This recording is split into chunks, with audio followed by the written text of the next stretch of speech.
പിതാവിൻ്റെയും പുത്രൻ്റെയും പരിശുദ്ധാത്മാവിൻ്റെയും നാമത്തിൽ ആമേൻ. ഈശോ മിശിഹായിക്ക് സ്തുതിയായിരിക്കട്ടെ. യേശുവിൽ സ്നേഹം നിറഞ്ഞ സഹോദരങ്ങളെ എല്ലാവരെയും ദൈവവചന ധ്യാനത്തിലേക്ക് നമ്മുടെ കർത്താവായ യേശുവിൻ്റെ നാമത്തിൽ സ്വാഗതം ചെയ്യുന്നു.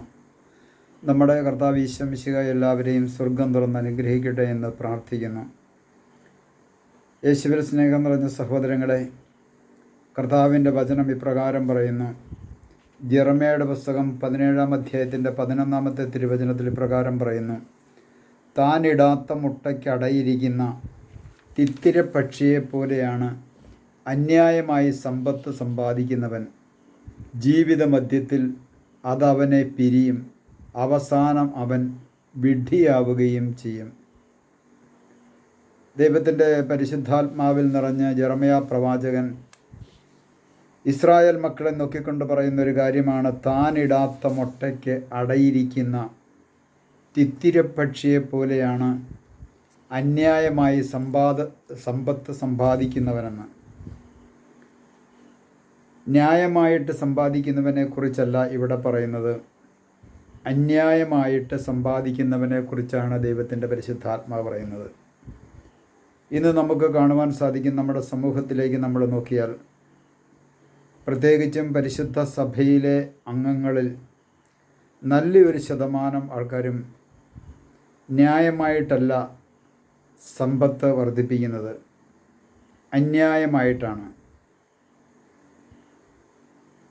പല മേഖലകളിലും അന്യായമായിട്ട് ജോലിക്കാർ അന്യായമായിട്ടുള്ള പണം സമ്പാദിക്കുന്നുണ്ട്, കൈക്കൂലി വാങ്ങി. അതുപോലെ തന്നെ ബിസിനസ്സുകാരനാണെങ്കിൽ ബിസിനസ്സുകാരനെ സംബന്ധിച്ചിടത്തോളം യഥാർത്ഥമായിട്ടുള്ള വില കൊടുക്കാതെ അറിവില്ലാത്തവനെ പറഞ്ഞു പറ്റിച്ച് ഉൽപ്പാദന സാധനങ്ങൾക്ക് വില കുറച്ചു കൊടുത്തുകൊണ്ട് അന്യായമായി സമ്പാദിക്കുന്നവരുണ്ട്.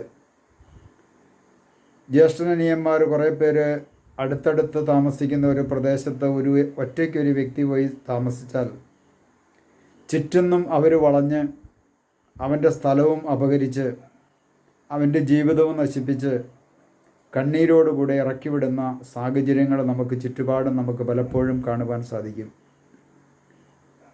ഇവിടെയെല്ലാം നമുക്ക് കാണുവാൻ സാധിക്കുന്ന അന്യായമായിട്ട് സ്വത്ത് സമ്പാദിക്കുക എന്നതാണ്.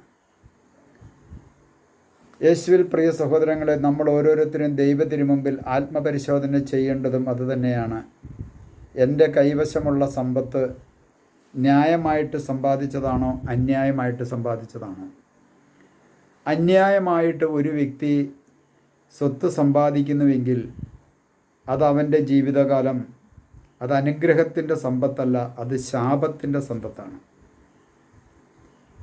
വിശുദ്ധ ബൈബിളിൽ നമുക്ക് കാണുവാൻ സാധിക്കും, അന്യായമായിട്ട് സമ്പാദിച്ച ഒരു വ്യക്തി, സക്കേവൂസ് എന്ന വ്യക്തി, ആ കാലഘട്ടത്തിൽ ചുങ്കം പിരിക്കുവാൻ വേണ്ടി ആ കാലഘട്ടത്തിലുള്ള സർക്കാർ നിയോഗിച്ച ഒരു വ്യക്തിയായിരുന്നു. എന്നാൽ ചുങ്കം പിരിച്ചതിൻ്റെ കൂടെ അന്യായമായിട്ട് പാവങ്ങളെ പറ്റിച്ചും പിടിച്ചു പറിച്ചും ഭീഷണിപ്പെടുത്തിയുമെല്ലാം ചുങ്കം പിരിച്ചു കൂട്ടി സ്വത്ത് സമ്പാദിച്ച ഒരു മനുഷ്യൻ യേശുവിൻ്റെ മുമ്പിൽ വരുന്നു. അവസാനം യേശു അവനെ കണ്ടുമുട്ടിക്കഴിയുമ്പോൾ, നീ താഴെ ഇറങ്ങാൻ പറയുന്നു. അവൻ മരത്തിൻ്റെ മുകളിൽ നിന്ന് താഴെ ഇറങ്ങുന്നു.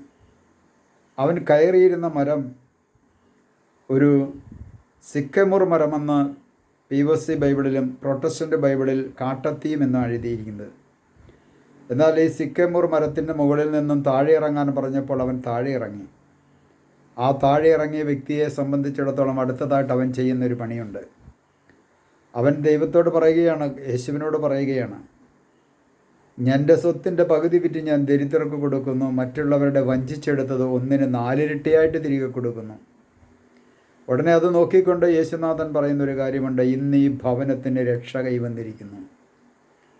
ആ ഭവനത്തിന് സാമ്പത്തികമായ രക്ഷയുണ്ടായിരുന്നു, സാമ്പത്തികമായ ഉയർച്ചയൊക്കെ ഉണ്ടായിരുന്നു. പക്ഷേ ലഭിക്കേണ്ടതായ രക്ഷ ആ ഭവനത്തിനില്ലായിരുന്നു.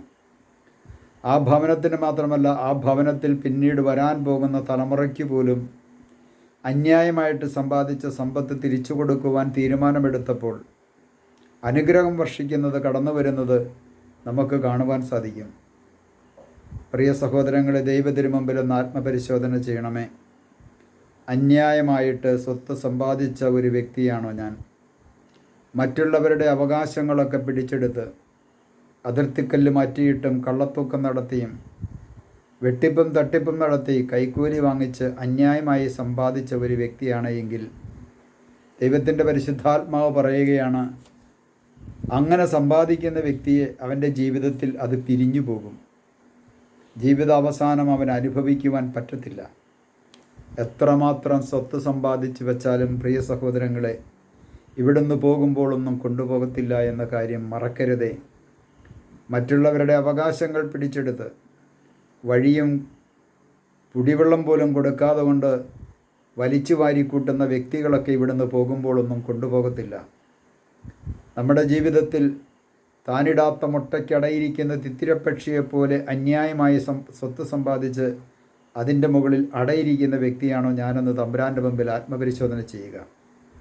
എന്ന് തിരിച്ചു കൊടുക്കുന്നുവോ അന്ന് ആ വ്യക്തിയും അവൻ്റെ തലമുറയും അനുഗ്രഹം പ്രാപിക്കും. നമുക്കൊരു നിമിഷം ഈശോയോട് പ്രാർത്ഥിക്കാം. കർത്താവായ ഈശോയെ, താനിടാത്ത മുട്ടയ്ക്കടയിരിക്കുന്ന തിത്തിരപ്പക്ഷിയെപ്പോലെയാണ് അന്യായമായി സ്വത്ത് സമ്പാദിച്ചവർ എന്ന് അരുളിച്ചെയ്ത കർത്താവെ, ഞങ്ങളുടെ ഓരോരുത്തരുടെയും കയ്യിൽ അന്യായമായി മറ്റുള്ളവരുടെ അവകാശങ്ങൾ ഇരിപ്പുണ്ടെങ്കിൽ അത് തിരികെ കൊടുക്കുവാൻ അതിനുള്ള എല്ലാവിധ കൃപയും അവിടുത്തെ പരിശുദ്ധാത്മാവിലൂടെ ഞങ്ങൾ ഓരോരുത്തരിലേക്കും ചൊരിഞ്ഞുകൊണ്ട് ഞങ്ങളെ അനുഗ്രഹിക്കണമേ. പിതാവിൻ്റെയും പുത്രൻ്റെയും പരിശുദ്ധാത്മാവിൻ്റെയും നാമത്തിൽ ആമേൻ.